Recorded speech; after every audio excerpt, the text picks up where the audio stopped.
Departmental accounts आपका royalty में ही unit 3 में ही दो टॉपिक है, royalty and departmental accounts.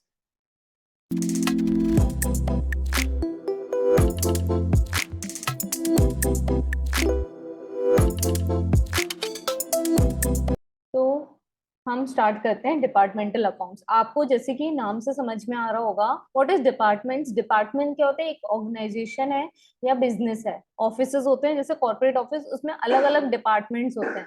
Sales का अलग डिपार्टमेंट होता है, मार्केटिंग का अलग डिपार्टमेंट होता है, प्रोडक्शन का अलग डिपार्टमेंट होता है, देन एडवर्टीजमेंट मार्केटिंग में ही आ जाता है, फिर अलग अलग टाइप्स के डिपार्टमेंट्स होते हैं। And what is, you know what is department. Department आपको पता चल गया। अब डिपार्टमेंटल अकाउंटिंग क्या है, तो departmental accounting means if this is a production department, अगर ये प्रोडक्शन डिपार्टमेंट है तो इसकी एक अलग, इसका एक अलग अकाउंट्स बनेगा। इसकी जो बुक कीपिंग होगी, बुक कीपिंग इज जहां पर अकाउंट्स के सारे रिकॉर्ड्स किए जाते हैं, like profit and loss, trial balance, journal entries, transaction जो डेली बेसिस पे ट्रांजैक्शन हो रहे हैं, प्रॉफिट निकल के आ रहा है, नेट प्रॉफिट निकल के आ रहा है, बैलेंस शीट बन रही है, तो ये क्या है, बुक कीपिंग है।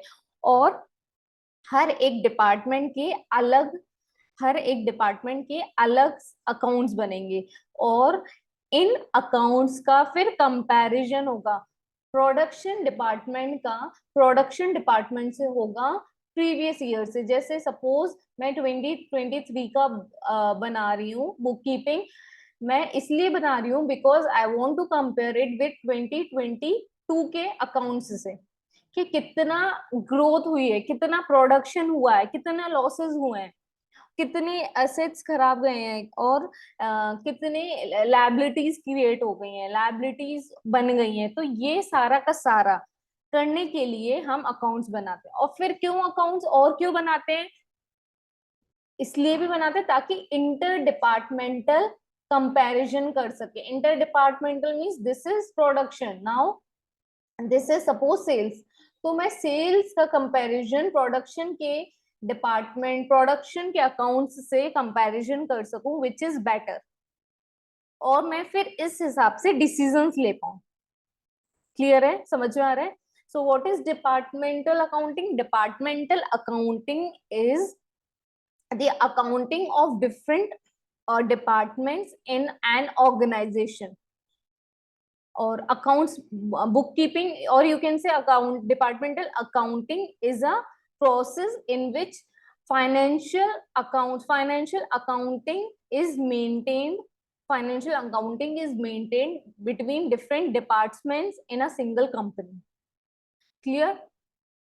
अब वो अकाउंट्स में क्या क्या आ जाएगा, अकाउंट्स में वही जैसे हम फाइनल अकाउंट्स में पढ़ते थे, trading, profit and loss, balance sheet, तो ये ऐसे के ऐसे हम लोग डिपार्टमेंटल अकाउंट्स में पढ़ेंगे। अब इसमें फर्क क्या हो जाएगा, आपको याद होगा जब मैंने ट्रेडिंग अकाउंट बताया था, ट्रेडिंग प्रॉफिट एंड लॉस बताया था, तब मैंने क्या बोला था, ऐसे बनता है पर्टिकुलर्स अमाउंट, पर्टिकुलर्स अमाउंट, ये बताया था मैंने ट्रेडिंग प्रॉफिट एंड लॉस का। लेकिन इसमें हम एक कंपनी का अकाउंट्स बना रहे हैं, आपको पता है we are making accounts of a particular company, लेकिन अलग अलग डिपार्टमेंट के। तो हम ऐसा नहीं करेंगे, प्रोडक्शन का एक अलग बना रहे हैं, क्वेश्चन कर रहे हैं, फिर सेल्स का अलग कर रहे हैं, फिर इनका नाम दे दिया ए, इसका दे दिया बी, फिर कोई सी डिपार्टमेंट है, फिर कोई डी डिपार्टमेंट, तो इनके अलग अलग नहीं बनाएंगे। वो अलग अलग बनाना बहुत ज्यादा कॉम्प्लिकेटेड हो जाएगा और बहुत ज्यादा टाइम कंज्यूमिंग हो जाएगा, क्योंकि आपको पता है हर एक डिपार्टमेंट में जो बेसिक होते हैं, जैसे कि परचेजेस,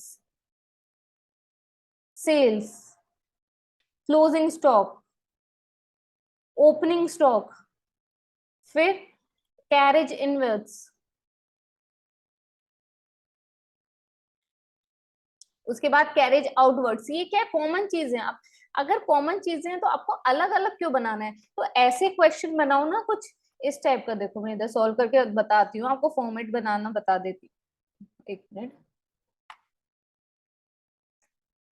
ऐसे अलग अलग बनाने से अच्छा है क्या करो आप, एक ऐसा फॉर्मेट बनाओ जिसमें अलग अलग डिपार्टमेंट को शो कर सको। जैसे मैंने इसमें 3 4 के एग्जांपल लिए थे, देखो A B C D, 4 departments एक पर्टिकुलर कंपनी में।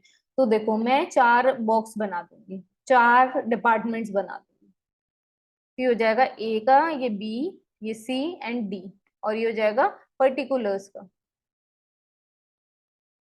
ऐसे ही ये हो जाएगा डेबिट साइड में, और यहाँ क्रेडिट साइड में क्या हो जाएगा, पर्टिकुलर्स,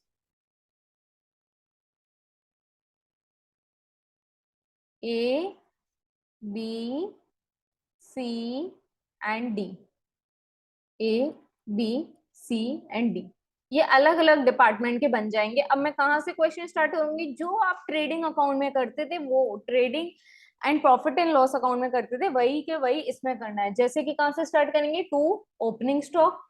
अब आपके क्वेश्चन में दिया होगा कि ए का कितना ओपनिंग स्टॉक है, बी का कितना है, सी का कितना है, डी का कितना है। अगर चार डिपार्टमेंट्स नहीं है तो सपोज दो डिपार्टमेंट होंगे तो आप दो का बनाएंगे, तीन डिपार्टमेंट हुए तो तीन का बनाएंगे। तो डिपेंडिंग ऑन क्वेश्चन आप उस हिसाब से अपने डिपार्टमेंट्स बनाएंगे। अब ओपनिंग स्टॉक लिखा, फिर परचेजेस आ जाएगा यहाँ पर, फिर टू कैरेज आ जाएगा, कैरेज कौन सा, कैरेज इनवर्ड्स। यहाँ क्या आ जाएगा, to sales, to closing stock.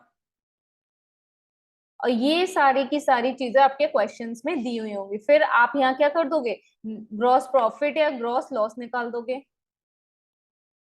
ये क्या है, मैं एक फॉर्मेट बता रही, प्रोफार्मा बता रही हूँ, ताकि आपको पता चल जाए कि कैसे क्वेश्चन सॉल्व होना है। ये एक रफ पिक्चर है, जब मैं क्वेश्चन सॉल्व करूंगी तो मैं और क्लियरिटी से बताऊंगी कैसे सॉल्व होता है। अब जो भी आया प्रॉफिट, अब देखो ग्रॉस प्रॉफिट या ग्रॉस लॉस कैसे निकलेगा, अगर क्रेडिट साइड, अगर क्रेडिट साइड हमारी ज्यादा हुई, दैट मीन्स हमारी सेल्स इनकम साइड ज्यादा हुई, तो हमारा यहाँ क्या निकलेगा, to GP, sorry, yes, GP to gross profit. अगर आपको पता है क्रेडिट में हम क्या लिखते हैं, इनकम लिखते हैं, गेन्स लिखते हैं। हमने लिखा था, जो हमने जर्नल एंट्रीज पढ़ी थी उसमें मैंने बताया था, debit all expenses and losses, credit all income and gains. तो हम सारी इनकम एंड गेन्स को कहाँ लिख रहे हैं, क्रेडिट साइड लिख रहे हैं। और क्रेडिट साइड लिखने के बाद अगर आपकी क्रेडिट साइड ज्यादा आ रही है, क्रेडिट साइड जा रही है, दैट मीन्स डेबिट साइड कम आ रही है, तो आप यहाँ पर बैलेंसिंग फिगर डालकर आपका क्या आ रहा है, ग्रॉस प्रॉफिट आ रहा है। बट इन केस आपकी डेबिट साइड ज्यादा आ रही है, डेबिट साइड ज्यादा आ रही है, दैट मीन्स आपके एक्सपेंसेस एंड लॉसेस ज्यादा है, तो आप यहाँ क्या लिखोगे, टू ग्रॉस लॉस। ये सब चीजें तो आपको लर्न हो ही गई होगी अच्छे से।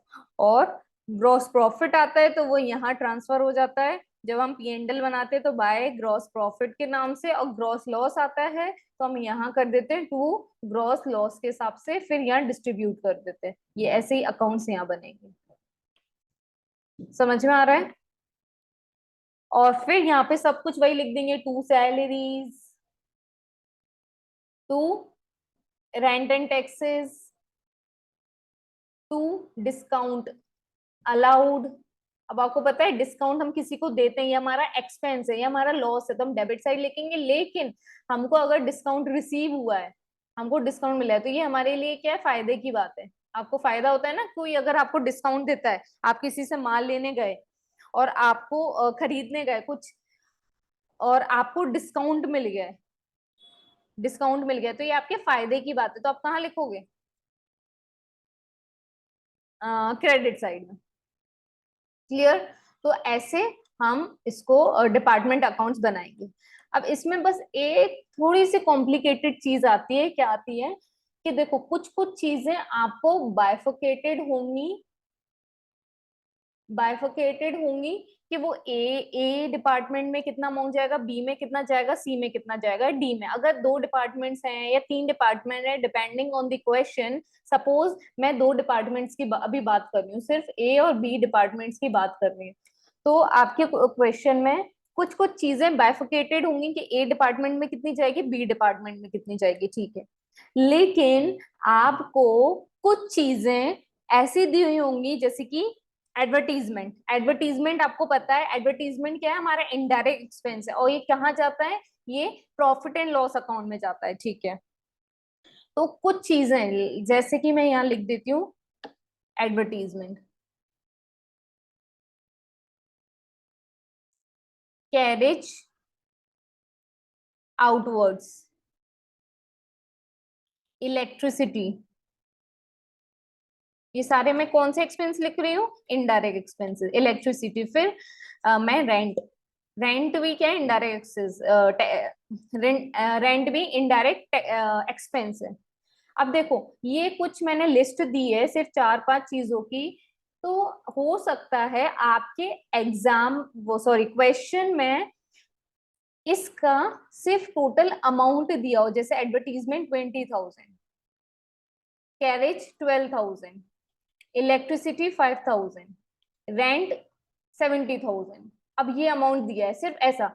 अब डिपार्टमेंट वाइज बाइफोकेशन नहीं है, तो आप क्या लिखोगे? आप यहाँ ए में कितना लिख दोगे, बी में कितना लिख दोगे, सी में कितना लिख दोगे? कैसे पता चलेगा? तो ये पता चलेगा। और आप ये मत बोलना कि मैम रेशियो दिया हुआ होगा, ऐसा नहीं होता है। रेशियो एक्सटर्नल इंफॉर्मेशन, जो एडिशनल इंफॉर्मेशन होती थी ना, जो हम फाइनल अकाउंट्स पढ़ते थे, कुछ एडिशनल इंफॉर्मेशन होती थी, तो उसमें हो सकता है कुछ कुछ चीजें दी हुई होंगी। अदरवाइज आपको थोड़ा सा अपना दिमाग यूज करके इनको बाइफोकेट करना है। अब कैसे बाइफोकेट करोगे? ध्यान से सुनना मेरी बात। ये सारी चीजें मैं इसलिए बता रही हूँ क्योंकि ये सारा का सारा आप अपने सबसे पहले तो थ्योरी में लिखोगे। थ्योरी में लिखने के बाद आप ये सारी चीजें आपके प्रैक्टिकल क्वेश्चन में यूज होंगी। तो ध्यान से सुनना। मैंने क्या बताया? मैंने बताया कुछ इनडायरेक्ट एक्सपेंसेस या कुछ डायरेक्ट एक्सपेंसेस भी होंगे, जैसे कि कैरेज इनवर्ड। अब देखो मैंने बता दिया कैरेज इनवर्ड हो सकता है आपके बायफोकेट होगा, A B C D department में कितना आएगा। लेकिन इन केस अगर बायफोकेटेड नहीं है, तो आप कैसे बायफोकेट करोगे? A B C D department में कितना जाएगा? तो इसको बायफोकेट करने के कुछ कुछ रीजंस दिए हुए हैं, और जो हमें अपने कॉमन सेंस को यूज करके बायफोकेट करना है। अब देखो एडवर्टीजमेंट किससे रिलेटेड है? अब बताओ, जितनी ज्यादा एडवर्टीजमेंट होगी उतनी ज्यादा आपकी सेल्स होगी। आप मानते हो ये बात? एडवर्टीजमेंट क्यों करते हो? आप अपने बिजनेस का या आप अपने प्रोडक्ट का एडवर्टीजमेंट क्यों करते हो? सिर्फ दिखाने को कि हमारा प्रोडक्ट आया है, कि आप इसलिए करते हो क्योंकि आपको लोगों को पता चले और आपकी सेल्स इंक्रीज हो, इसलिए करते हो ना? तो एडवर्टीजमेंट किससे रिलेटेड है? मैम आप बोल रहे हो कि एडवर्टीजमेंट इसलिए करते हैं क्योंकि सेल्स हो, तो मैम ये कहीं ना कहीं सेल्स से रिलेटेड है। यस, सेल्स से रिलेटेड माना। तो इसको 20,000 को मैं किस रेशियो में डिवाइड करूं? तो मैम ये आप कह सकते हो, आप सेल्स के रेशियो में डिवाइड कर सकते हो, क्योंकि आप बोल रहे हो सेल्स से रिलेटेड है। तो ये आप सही बोल रहे हैं, क्योंकि एडवर्टीजमेंट सेल्स से रिलेटेड है। और सेल्स का रेशियो दिया हुआ होगा। सेल्स का रेशियो कैसे दिया होगा? देखो अब सेल्स का रेशियो कुछ नहीं दिया होगा, क्या दिया होगा? सपोज यहाँ दिया है 20,000, ए डिपार्टमेंट में 20,000 सेल्स हुई है, बी डिपार्टमेंट में 30,000 सेल्स हुई है, सी डिपार्टमेंट में 50,000 हुई है सेल्स, और डी डिपार्टमेंट में 10,000 सेल्स हुई है। तो ये रेशियो क्या बन जाता है? 20,000 is to 30,000 is to 50,000 is to 10,000। अब ये रेशियो क्या बन जाता है? 2:3:5:1, ये रेशियो बन जाता है। तो आप एडवर्टीजमेंट को कैसे डिवाइड करोगे? तो एडवर्टीजमेंट को मैम आप ऐसे कर सकते हैं, जैसे टोटल अमाउंट 20,000 दिया हुआ है, और फर्स्ट रेशियो जैसे कि आपने बताया 2:3:5 है, तो इंटू 2 डिवाइडेड बाय, मैम इनका एडिशन कर दो, तो 2 और 5 और 3 8, 8 और 2 10, 10 और 1 11। तो मैम 2/11 हो जाएगा, और जो इसका आंसर आएगा मैम वो ए डिपार्टमेंट में जाएगा। फिर मैम बी डिपार्टमेंट निकालने के लिए 20,000 इंटू 3/11 कर दो, तो ये बी डिपार्टमेंट का आ जाएगा। और सी डिपार्टमेंट निकालने के लिए 20,000 इंटू 5/11 कर दो, तो सी आ जाएगा। और 20,000 डिवाइड इंटू 1/11 कर दोगे, तो ये अमाउंट आ जाएगा। क्योंकि 2, 3, 5 और 1 इसलिए लिया है क्योंकि ये सेल्स का रेशियो था, इसलिए मैंने एडवर्टीजमेंट को सेल्स में डिवाइड किया है, सेल्स के रेशियो में डिवाइड किया है, क्योंकि advertisement is directly related to sales. Advertisement आप क्यों कर रहे हो? डायरेक्टली सेल्स बढ़ाने के लिए। समझ में आ रहा है, इसलिए मैंने सेल्स का रेशियो। अगर आपके एडवर्टीजमेंट में बाइफिकेशन नहीं दिया है तो आपको ऐसा करना है। अगर आपके क्वेश्चन में एडवर्टीजमेंट चारों डिपार्टमेंट का दिया हुआ है या तीनों डिपार्टमेंट का दिया है तो आप डायरेक्टली लिख दो, फिर तो आपको दिमाग ही नहीं लगाना है। समझ में आ रहा है? अब देखो, कैरेज आउटवर्ड, कैरेज आउटवर्ड किससे रिलेटेड होगा? कैरेज आउटवर्ड रिलेटेड होगा से परचेज से। आपने किसी के यहाँ परचेज किया, सॉरी, कैरेज आउटवर्ड किससे रिलेटेड होगा? ये सेल्स से रिलेटेड हो। आपने सेल्स किया और आप कुछ कैरेज दे रहे हो क्योंकि आपका माल जा रहा है। कैरेज क्या होता है? ट्रांसपोर्टेशन कॉस्ट वगैरह होता है, और आपका माल कहीं से जा रहा है। क्यों? क्योंकि आपने सेल किया है, सेल्स की है, तो कैरेज आउटवर्ड देना पड़ेगा आपको। माल भेजने के लिए कुछ ना कुछ कैरेज देना पड़ेगा। तो कैरेज आउटवर्ड किस पे डिपेंड है? सेल्स के रेशियो में। तो इसको भी सेल्स के रेशियो में डिवाइड कर देंगे, जो हो जाएगा 2 3 5 1। अब कैरेज इनवर्ड, ये वाली चीज, कैरेज इनवर्ड, अगर आपने परचेज किया है, आपने परचेज किया है मतलब माल आपके पास आ रहा है और आप उसका कैरेज दे रहे हैं क्योंकि आपके पास माल आ रहा है, तो ये किस उसमें जाएगा? परचेज में। क्योंकि कैरेज इनवर्ड किससे रिलेटेड है? परचेज से रिलेटेड। तो परचेज, सपोज आपके पास परचेज दी हुई है 50, सॉरी ये तो ओपनिंग है, 50,000, 5,000 मान लो, चलो मैं छोटा अमाउंट ले लेती हूँ, 5,000, 2,000, और ये दी हुई है 8,000, और ये दिए हुई है 7,000। तो आपका परचेज का रेशियो कितना हो जाएगा? परचेज का रेशियो हो जाएगा 5,2,8,7। और आप कैरेज को कैसे डिवाइड करोगे? सपोज कैरेज दिया है 19,000 का, 19,000 इंटू 5 अपॉन में 8 टू 10, 10 5 15, 15 एंड 7, 15 एंड 7 22। आप इसको ऐसे डिवाइड कर दोगे तो ये किस में जाएगा? ए डिपार्टमेंट में। ऐसे ही बी डिपार्टमेंट जाने के लिए 19,000 इंटू 2 अपॉन 22, सी डिपार्टमेंट में 19,000 into 8 divided by 22, D department के लिए 19,000 इंटू 7 डिवाइडेड बाई 22। क्लियर है? इलेक्ट्रिसिटी किस बेसिस पे जाएगी? इलेक्ट्रिसिटी जाएगी यूनिट्स के बेसिस पे। सपोज आपके क्वेश्चन में यूनिट्स दी हुई होगी, एक डिपार्टमेंट में कितनी यूनिट्स यूज हुई है? सपोज 200 यूनिट्स यूज हुई हैं, 300 यूनिट्स यूज हुई हैं, 500 यूनिट्स यूज हुई हैं, 600 यूनिट्स यूज हुई है अलग अलग डिपार्टमेंट में। तो आप कैसे करोगे? जो भी टोटल अमाउंट दिया है, सपोज एक्सपेंस दिया है टोटल 50,000 का, तो 50,000 इंटू 200,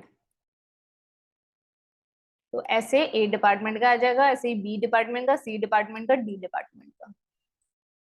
क्लियर? रेंट कैसे आएगा? रेंट कितना एरिया स्पेस यूज हुआ है। तो जैसे जैसे हम क्वेश्चन करेंगे आपको चीजें और क्लियर हो जाएंगी। अभी बेसिक चीजें समझ में आ गई होगी, और डिपार्टमेंटल अकाउंट कंपैरेटिवली इजी है रॉयल्टी अकाउंट से।